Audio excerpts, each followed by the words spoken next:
So walking around Snowbound 2025, I'm running into people I know, people I don't know, making new friends and reconnecting with old. Chauncey from the Snow Angel Foundation. How you doing, dude? Hey, we're doing great, man. This has been a great show. It's great to get reconnected with you as well. Sure. I know we did a podcast, a year and a half ago, something like that, and just love what you have been doing to get out on the mountain, what you're doing on social media. We follow that as well. It's good to get connected again. Absolutely, man. And I loved when I met you last year, and which was at this very show.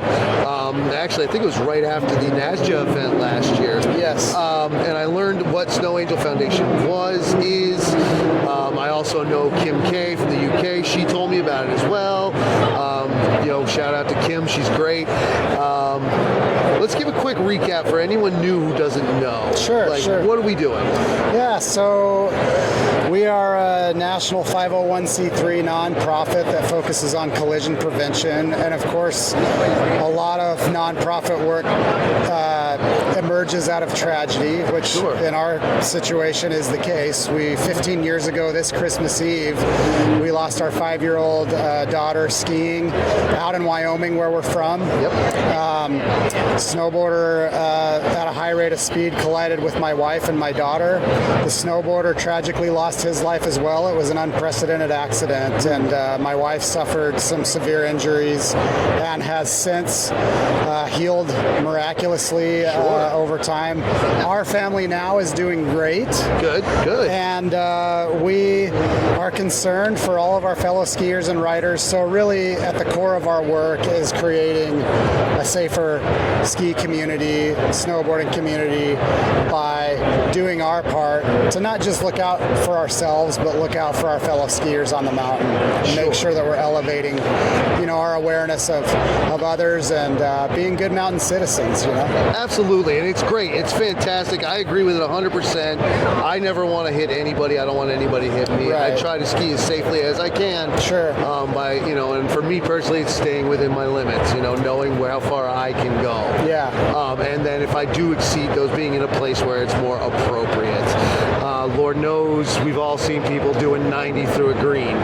Yeah. When the sign says slow down, you shouldn't really do that. It's not a good thing. No. Yeah, and so to some, to a lot of us that drive and whatnot, that may be common sense. Sure. You don't go flying through a school zone. Mm-hmm. But, we don't really have exactly those rules on the hill, so it really just takes a lot more self-monitoring, Sure. right? If you're ripping by somebody and you're ripping by them in tight quarters, first of all, you shouldn't be doing that at all. Yeah. We're not here to take anybody's fun away. Sure. But at the same time, there's appropriate places and times to open it up, go a little bit faster, push your limits a little bit more. Sure. And then there are other times and places when we get into congestion or we're coming into a lift line where we really need to be more cognizant and take care of those around us. Absolutely. So, yeah. And again, I agree with that wholeheartedly. I see it all the time. People and it's a bit of disrespect in my opinion.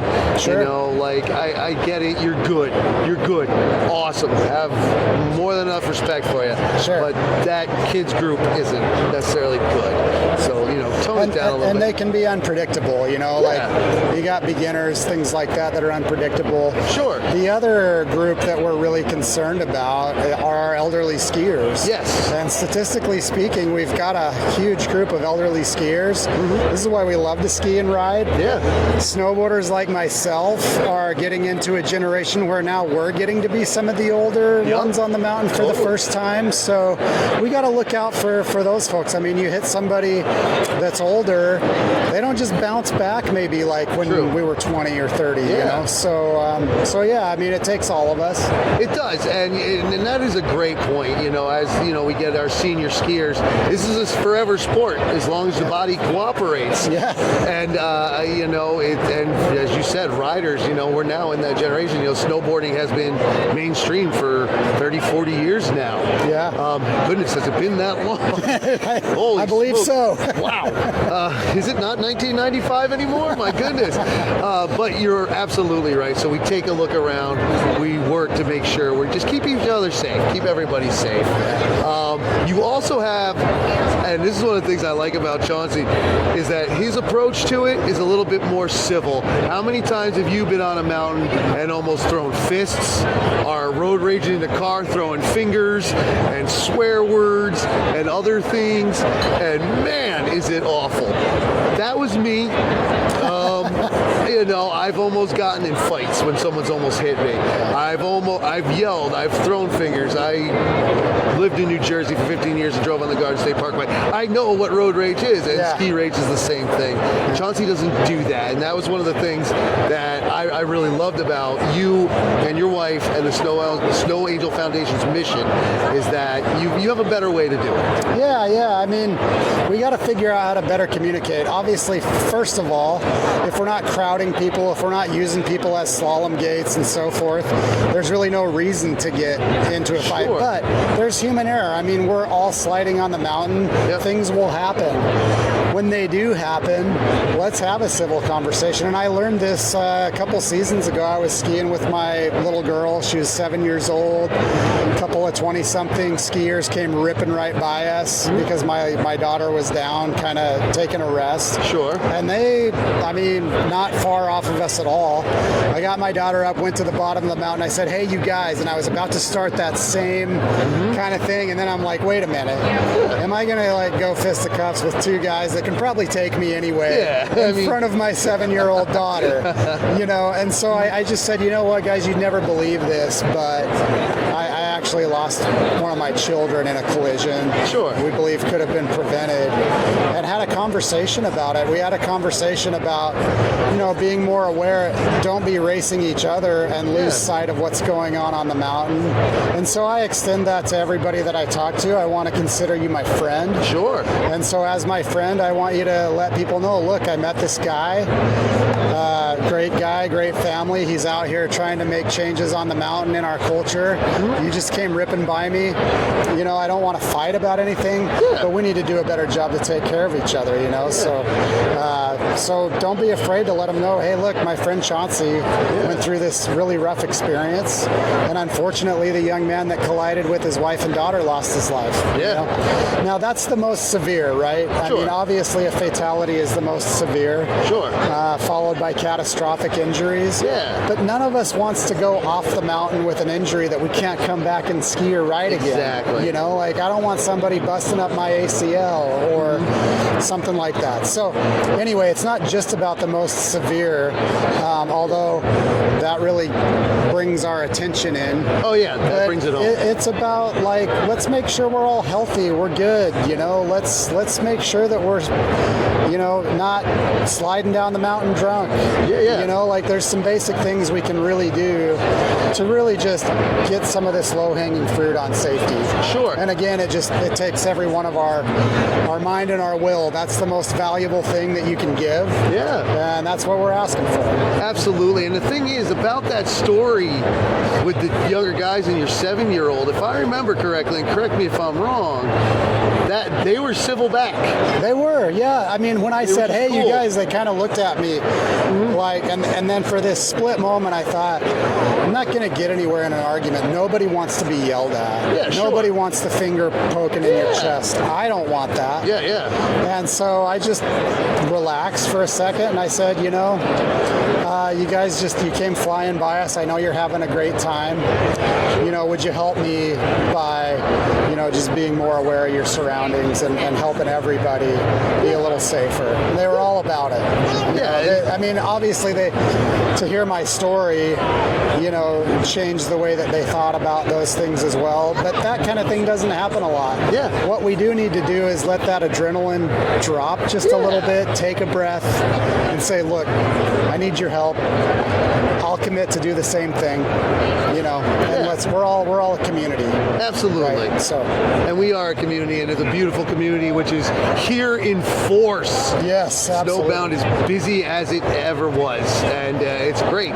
So Snow Angel Foundation, where are you at now, man? Like, what's the future hold? Are you still traveling? Are you still working with mountains? Are you more specific? Are you more broad? Yeah, so I love that question. we are making progress in several areas. We continue to expand the resorts that we're working with. Sure. So we'll be doing actual either remote or on-site training with over 30 resorts this year, from California to Maine, as well as a few in Canada. So Canada has started to understand what we're doing. They're having similar struggles with recklessness. And what I mean by recklessness is not that people aren't in control per se, Sure. but just that what we've been talking about, that Yeah. we need to give people space. We need to dial the speed back in certain areas, you know. Sure. But anyway, so we're working with Canada now. Excellent. Starting to just kind of spill into all of North America, and then we continue to broaden our horizons now that we're starting to get some green energy in the sense of support financially, to where we can, anytime that we're in a mountain community to work with a mountain, we'll work with the local school if we can, with the Sure. race clubs, all of that, so that we're really getting integrated into this younger generation and helping them understand. Because, you know, it's similar to thinking about driving a car. We've gone through training to drive a car. Sure. A lot of these youngsters haven't gotten there yet. Others have, and they know better. Yeah. You know, but Totally. so we're doing that, and then we help ski patrol teams. We're an official partner of the National Ski Patrol now. Sure. And so we help them have more productive conversations as well. Excellent. So I would just ask everybody, let's just like tone that piece of it down, especially. You might offend somebody unknowingly. Be cool about it. Yeah. You know, but as far as the organization goes, yeah, we're growing. We continue to be embraced by the industry, which is not only heartwarming, but a sign to me that we're really ready to shift in this direction. Yeah, and totally. we really need to. I think so too, and I agree. Like, you know, even over the last year, it's I didn't know specifics, but it is evident that you are growing, and that is good. So with that, and since you are traveling, can people stop in on you when you're at mountains or what? Yeah. I mean, obviously here the expo, sure. Sure, yeah. But if you're running programs, say you've been to, I think you were at Saskadina once. Yeah. Okay, I've been there a ton of times. I could have just dropped in. Yeah, absolutely. And so we'll try to do a better job this year of getting some information out before we're in certain regions and before we're going to certain mountains. Sure. So that, yes, you can absolutely drop in, see what we're doing, have a conversation with us. If it's not a closed training, most of the time we always follow that up Sure. with an on-mountain event. So we'll have a tent outside. We'll be handing out stickers, giving out safety nuggets, literal Hershey's nuggets that we call Nice. safety nuggets. Nice, love it. And we love to have a conversation with you. We want to talk to you. We want to interact, and we want to continue to build this community that is accepting of all of us, and that takes care of each other. Sure. Excellent. Good work, man. That is awesome. I love it. And I am excited for it because you have done so well. Very grassroots. Absolutely, grassroots. Absolutely grassroots. And from tragedy, you've brought something so positive to the world. And you're doing great at it. So thank you very much, Chauncey. Thanks for your time today, too, Tim. I Absolutely, appreciate it. dude. And we'll see you out there. I'm going to keep an eye on your schedule. I will get out there, I swear. Awesome. Cool. Thanks, Sounds buddy. great, man. Take care. Awesome.